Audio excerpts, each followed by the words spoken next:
Henson Ange, followed by Justin Holstrom, Jason Tetlow, Thomas Philippides, number 659. Thank you. Please proceed. Yeah. My name is Henson Ong. Forgive me, English is not my first language.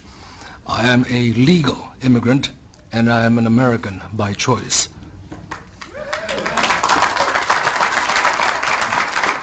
Thank you for giving me this opportunity to express my opinion and give my testimony in opposition to the majority of the proposed bills which do nothing to deter future crimes.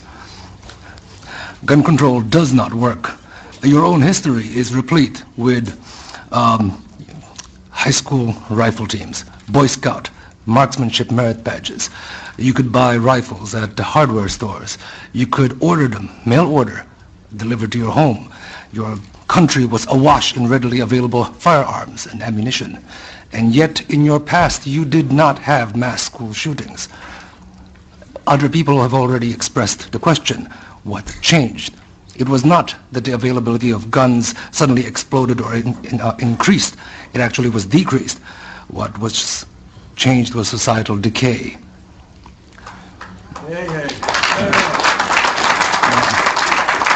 If gun control actually did work, Washington, D.C. and Chicago would be the safest cities in your nation, but it is not. They have the toughest gun laws and the highest crime and murder rates. Now,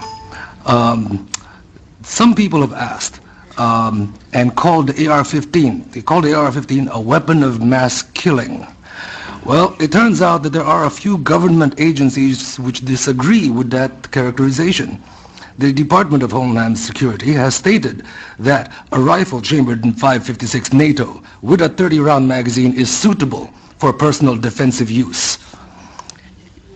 I have documentation on that. It is HSCEMS-1212-00011, solicitation for the Immigration and Customs Enforcement Agency.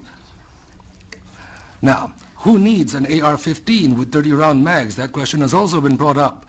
And I would like to put forward that had the Koreans in the LA riots not had AR-15s and AK-47s with 30-round magazines and Ruger 30s, their businesses would have been burned to the ground like all of the other businesses in their neighborhoods. Theirs stood because they stood their ground.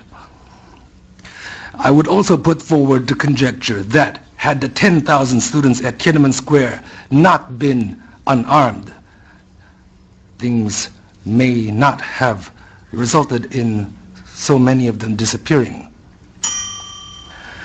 In your own laws, United States versus Miller, 309, U.S. 174, 1939, it was made clear that the type of firearms protected by the Second Amendment were those specifically useful and common for military use in defense of the state. I would like to note that the state is not the government. The state is the people. In Lewis, excuse me, Mr. Ong, if you would. In Lewis versus United States, 1980, it is stated that the Second Amendment guarantees no right to keep and bear a firearm that does not have some reasonable relationship to the preservation and efficiency of a well-regulated militia. It has nothing to do with hunting. The militia, as per the debates in the convention, shows plainly enough that it is composed of all males physically capable of acting in concert for common defense. And further, that ordinarily, when called for service, these men were expected to appear bearing arms supplied by themselves and of a kind in common use at the time. The AR-15 is the most common and popular rifle in America at this time. Would you please wrap up? I will wrap up. I would like to wrap up with a statement from Judge Andrew Kozinski in Silveria vs. Lockyer, 2003. My excellent colleagues have forgotten these bitter lessons of history. The prospect of tyranny may not grab the headlines the way vivid stories of gun crime usually do, but few saw the Third Reich coming until it was too late. The Second Amendment is a doomsday provision, one designed only for those exceptionally rare circumstances when all other rights have failed.